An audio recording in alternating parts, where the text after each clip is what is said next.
This week on Field Trip, we took a ride out to Wagner Farms in Poston Hill, New York. We got a chance to talk to farmer Keith Wagner and get a hands-on look at the animals in the dairy process. Plus, you'll never guess how the Wagners power their farm. We'll give you a hint. It's stinky, and there's always an ample supply.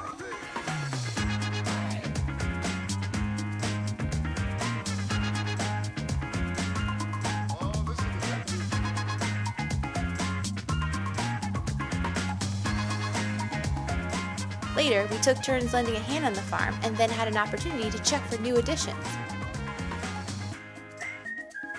Check out the full episode on Facebook or at WMHT.org/fieldtrip. And don't forget to let us know where you think we should go next.